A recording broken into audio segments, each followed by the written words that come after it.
ಮೂಡಾ ಹಗರಣ ಇವತ್ತು CM ಸಿದ್ದರಾಮಯ್ಯನವರಿಗೆ big day. ಇವತ್ತು ಹೈಕೋರ್ಟ್ನಲ್ಲಿ ಮೂಡಾ ಹಗರಣದ ವಿಚಾರಣೆಯಾಗುತ್ತೆ. ನಿನ್ನೆ ಪ್ರಕರಣದ ವರದಿಯನ್ನ ಸಲ್ಲಿಕೆ ಮಾಡಿದ್ದಾರೆ ಎಸ್ಪಿ ಉದೇಶ್.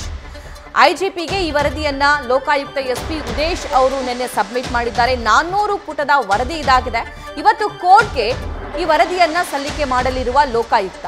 ಇನ್ನು ಕೋರ್ಟ್ಗೆ ಸಲ್ಲಿಕೆಯಾದ ನಂತರ ಈ ಬಗ್ಗೆ ಏನೇನು ಪ್ರಶ್ನೆಗಳು ಮೂಡ್ತವೆ ಅಂತ 400ಕ್ಕೂ ಹೆಚ್ಚು ಪುಟಗಳ ವರದಿ ಇದು.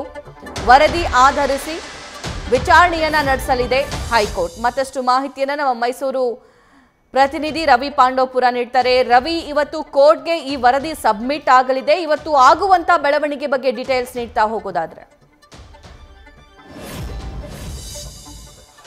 ಸಭಾ ಮೂಡ ಹಗರಣ ಪ್ರಕರಣಕ್ಕೆ ಸಂಬಂಧಪಟ್ಟಂತೆ ಇವತ್ತು ಸಿಎಂ ಸಿದ್ದರಾಮಯ್ಯ ಅವರಿಗೆ ಬಿಗ್ ಡೇ ಅಂತ ಹೇಳಿದ್ರೆ ತಪ್ಪಾಗ್ಲಿಕ್ಕಿಲ್ಲ. ಯಾಕಂದ್ರೆ ಪ್ರಕರಣವನ್ನ ಸಿಬಿಐಗೆ ವಹಿಸಬೇಕಾ ಅಥವಾ ಬೇಡವಾ ಅನ್ನೋದು ಇವತ್ತು ಪ್ರಮುಖವಾಗಿ ನಿರ್ಧಾರ ಆಗಲಿದೆ. ಈ ಕಾರಣಕ್ಕಾಗಿ ಮೈಸೂರಿನ ಲೋಕಾಯುಕ್ತರು ಈಗಾಗಲೇ ಸುಮಾರು 400 ಪುಟಗಳ ಸುದೀರ್ಘ ವರದಿಯನ್ನ ಈಗ ನ್ಯಾಯಾಲಯಕ್ಕೆ ಸಲ್ಲಿಸಲಿದ್ದಾರೆ. ಪ್ರಮುಖವಾಗಿ ನ್ಯಾಯಾಲಯದಲ್ಲಿ ಅವರು ನೀಡುವಂತಹ ವರದಿಯಲ್ಲಿ A1 ಆರೋಪಿ ಸಿದ್ದರಾಮಯ್ಯ, A2 ಆರೋಪಿ BN ಪಾರ್ವತಿ, A3 ಆರೋಪಿ ಮಲ್ಲಿಕಾರ್ಜುನ ಸ್ವಾಮಿ ಹಾಗೂ A4 ಆರೋಪಿ ದೇವರಾಜು. ಇದರ ಜೊತೆಗೆ ಮೂಡದ ಹಿಂದಿನ ಆಯುಕ್ತರಾಗಿದ್ದಂತಹ ನಟೇಶ್ ಆದಿಯಾಗಿ ಮಾಜಿ ಸಚಿವರಾದಂತಹ BN ಬಚ್ಚೇಗೌಡ ಹಾಗೂ ಹಲವು ಅಧಿಕಾರಿಗಳನ್ನ ಎನ್ಕ್ವೈರಿ ಮಾಡಿರುವುದು. ಇದರ ಜೊತೆಗೆ ದೂರುದಾರರಂತಹ ಸ್ನೇಹಮಯಿ ಕೃಷ್ಣ ಅವರ ವಿಚಾರಣೆ ಹಾಗೂ ಕೆಸರಿಯ ಸರ್ವೆ ನಂಬರ್ 464 3.16 ಎಕರೆ ಭೂಮಿ ಹಾಗೂ ವಿಜಯನಗರದ 14 ಸೈಟ್ಗಳ ವಿಚಾರವನ್ನು ಕೂಡ ಈ ಎಲ್ಲ ಸರ್ವೆ ರಿಪೋರ್ಟ್ಗಳನ್ನು ಕೂಡ ಎತ್ಕೊಂಡು ಸದ್ಯ ಈಗ ಲೋಕಾಯುಕ್ತ ಎಸ್ಪಿ ಆಗಿರುವಂತಹ ಉದೇಶ್ ಅವರು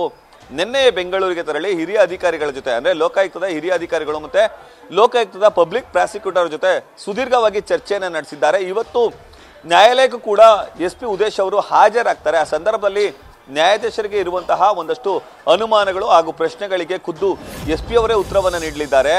ಇನ್ನು ನ್ಯಾಯಾಲಯದಲ್ಲಿ ಹಾಜರಿರುವಂತಹ ಎಸ್ಪಿ ಅವರು ಈವರೆಗೆ ಆಗಿರುವಂತಹ ಕೇಸ್ನ ಪ್ರಗತಿಯನ್ನ ತಿಳಿಸಲಿದ್ದಾರೆ. ಕಾರಣ ಲೋಕಾಯುಕ್ತದಲ್ಲಿ ಆಗಿರುವಂತಹ ವರದಿಯನ್ನ ನವೆಂಬರ್ 25ರ ಒಳಗೆ ನೀಡಬೇಕು ಅಂತೇಳಿ ನ್ಯಾಯಾಲಯ ಆದೇಶವನ್ನ ಮಾಡಿತ್ತು. ಆ ಹಿನ್ನೆಲೆಯಲ್ಲಿ ಇವತ್ತು ನ್ಯಾಯಾಲಯಕ್ಕೆ ಮಧ್ಯಂತರ ವರದಿಯನ್ನ ಸಲ್ಲಿಸಲಿದ್ದಾರೆ. ಅಥವಾ ಆ ಸಂದರ್ಭದಲ್ಲಿ ಒಂದಷ್ಟು ಕಾಲಾವಕಾಶವನ್ನು ಕೂಡ ಕೇಳಬಹುದು. ಯಾಕಂದ್ರೆ ಈ ವರದಿಯೇ ಕಂಪ್ಲೀಟ್ ಆಗಲಿಕ್ಕೆ ಡಿಸೆಂಬರ್ 24 ಡೆಡ್ಲೈನ್ ಇದೆ. ಹಾಗಾಗಿ ಒಂದು ತಿಂಗಳ ಮುಂಚೆಯೇ ನ್ಯಾಯಾಲಯ ಈವರೆಗೆ ಆಗಿರುವಂತಹ ಪ್ರಗತಿ ವರದಿಯನ್ನ ಕೇಳಲಿದೆ.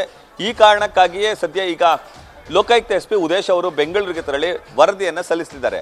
ಇವತ್ತಿನ ವರದಿಯನ್ನ ಆಧರಿಸಿ ನ್ಯಾಯಾಲಯ ಸಿದ್ದರಾಮಯ್ಯ ಅವರ ಈ ಒಂದು ಪ್ರಕರಣವನ್ನ ಸಿಬಿಐಗೆ ವಹಿಸುತ್ತಾ ಅಥವಾ ವಹಿಸೋದಿಲ್ವಾ ಅನ್ನೋದು ಕೂಡ ಈಗ ಯಕ್ಷ ಪ್ರಶ್ನೆಗೆ ಕಾಡ್ತಿರೋದು.